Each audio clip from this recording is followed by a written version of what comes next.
कहते हैं ईश्वर की कृपा जब किसी के ऊपर होती है तो मनुष्य पवित्र पावन संकल्पों को धारण करता है। एक संकल्प मेरी माताओं बंधुओं वह होता है जो स्वयं की उन्नति के लिए होता है। स्वयं की उन्नति के लिए किया गया कार्य भी कार्य है, लेकिन वही संकल्प जब संपूर्ण प्राणी मात्र के कल्याण के लिए किया जाता है तो हमारे शास्त्रों में उसी को व्रत कहा जाता है।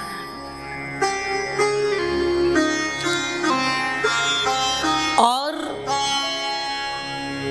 कैसे व्रतों के धारण करने वाले हम बने, तो कहा ऐसे व्रत हमारे जीवन के होने चाहिए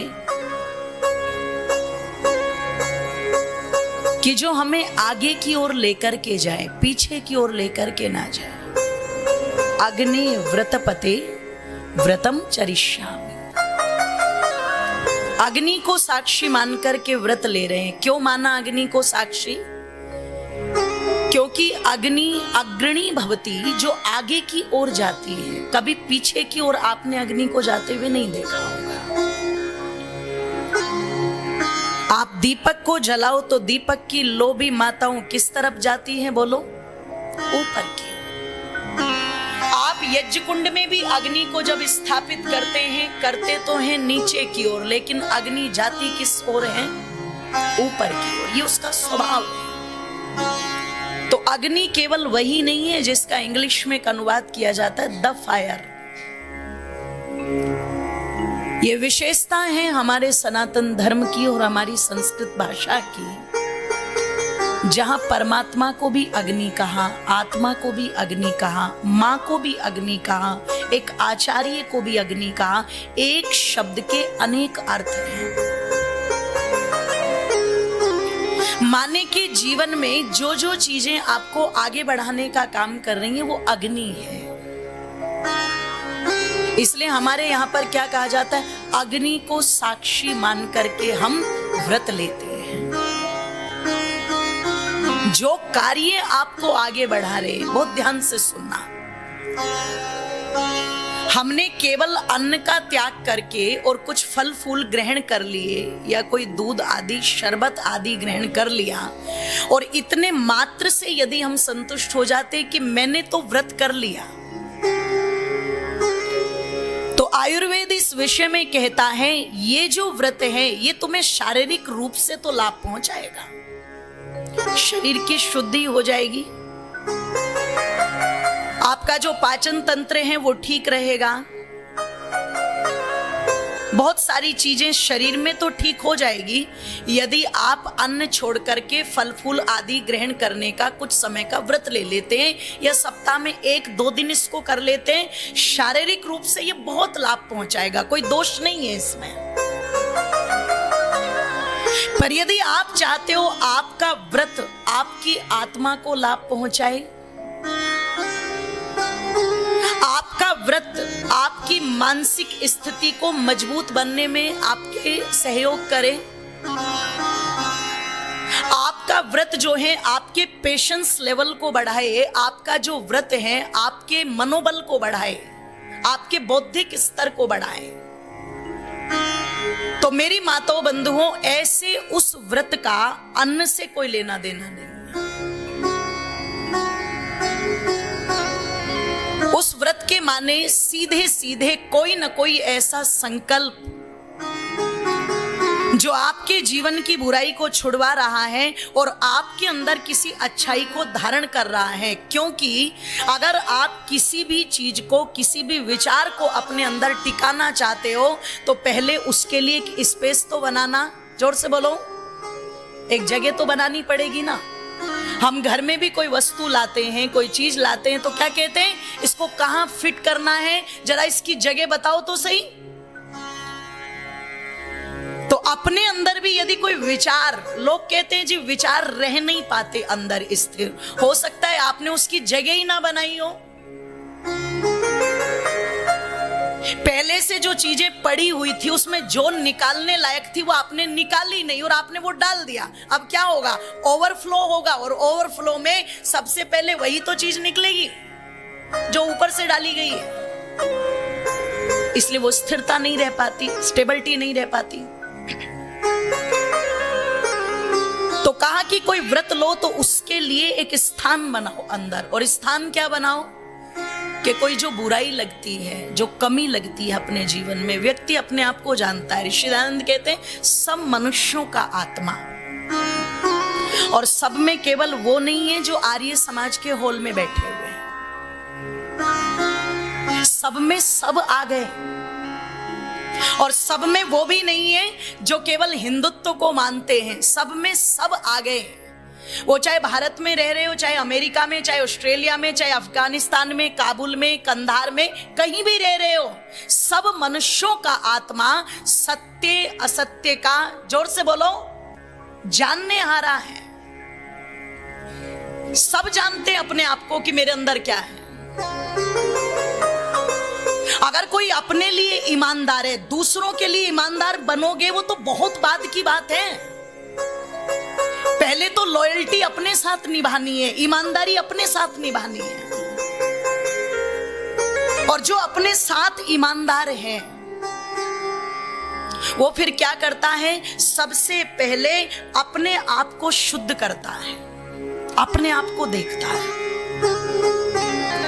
और जब जब मनुष्य अपने आप को देखने लग जाता है तो वो जो सारी कमियां हैं अपनी वाली, वो धीरे धीरे नजर आने लगती है कि नहीं आने लगती है? बोलो, वो नजर आने लगती है। और जब वो कमियां नजर आने लगती हैं तो फिर क्या होता है? उन कमियों को दूर करने के लिए दुरितानी परासु, ये जितने भी दुर्गुण हैं, जितने भी दुर्व्यसने, भगवान ये दूर हो जाए।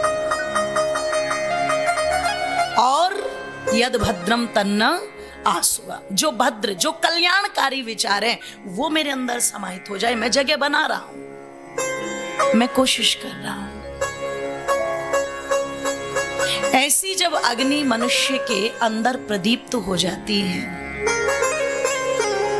तो वो संकल्पों की अग्नि उसे आगे लेकर के चलती है।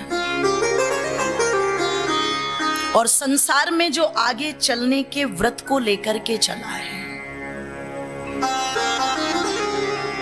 ऐसा मानव फिर अपने लिए नहीं सोचता, अपने लिए नहीं विचारता, अपने लिए नहीं जीता। फिर उस मनुष्य का जो उद्देश्य बन जाता है वो क्या बन जाता है? सर्वे भवन्तु, सर्वे सन्तु, सर्वे भद्राणि, मां कश्चित् दुःख। उसका उद्देश्य सीधे सीधे बन जाता है सब सुखी हो। अच्छा, जो सबके सुख की कामना करेगा, ईमानदारी से बताना, क्या वो किसी को दुख और कष्ट दे पाएगा? जोर से बोलो।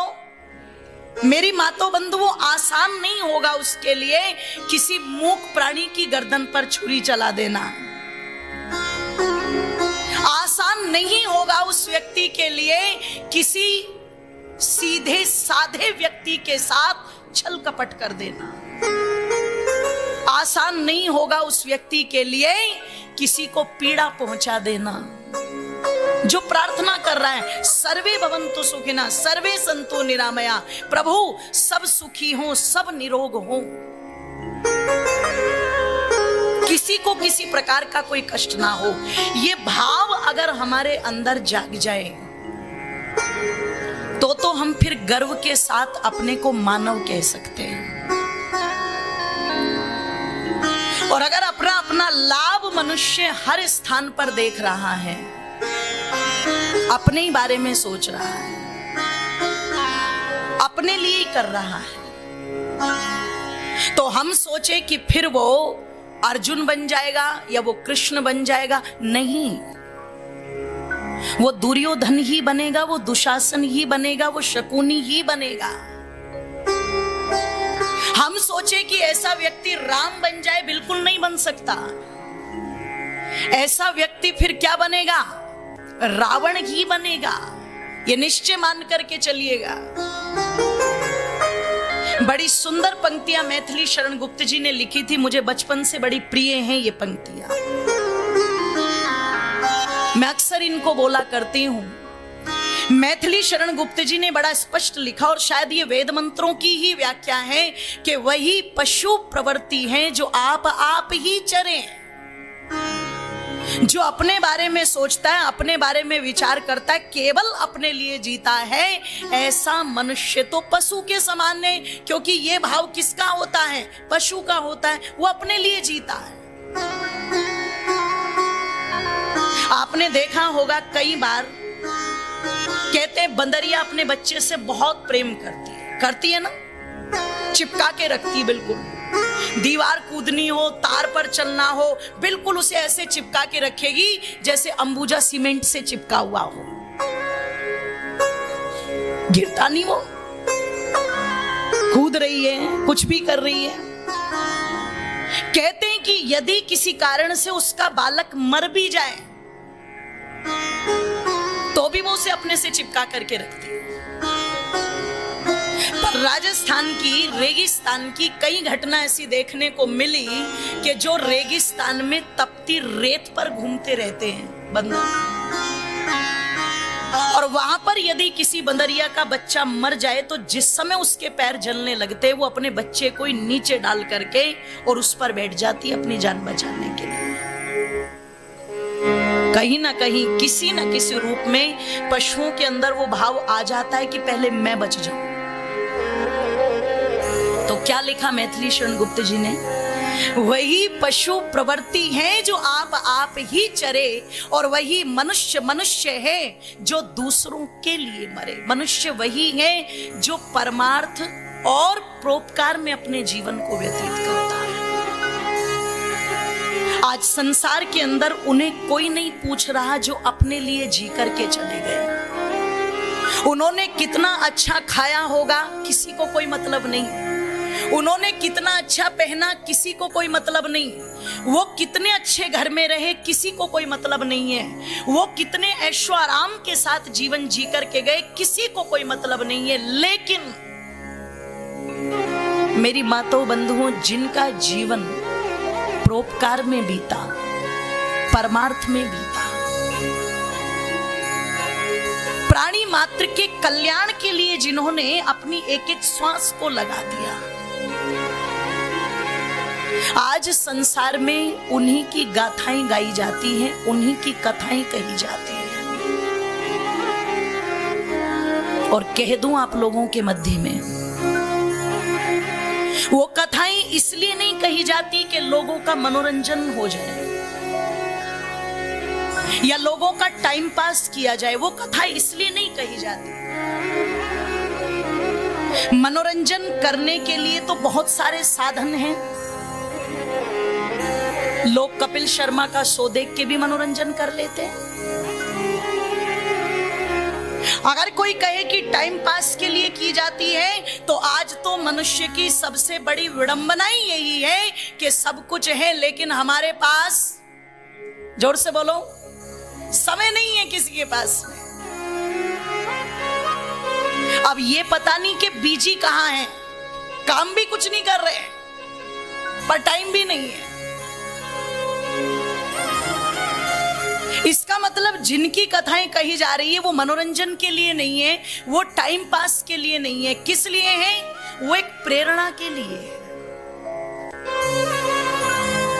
और आप सोचो, विचार करो, वो प्रेरणा कितनी दृढ़ होगी, कितनी दृढ़ होगी, जो लगातार लगातार लगातार चलती आ रही है। कब से?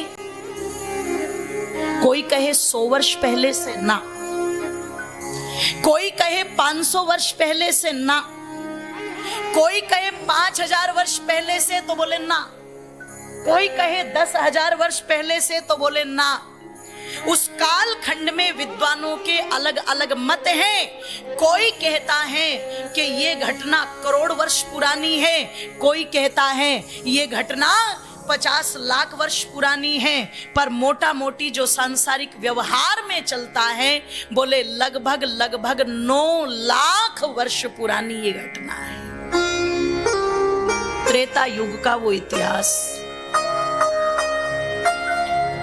जहां पर एक ऐसे व्यक्तित्व का बखान किया एक ऋषि ने। और मेरी माताओं बंधुओं, वो ऋषि भी कोई साधारण ऋषि नहीं है, असाधारण है। नाम क्या है? बोलिए महर्षि वाल्मीकि जी महाराज की जय।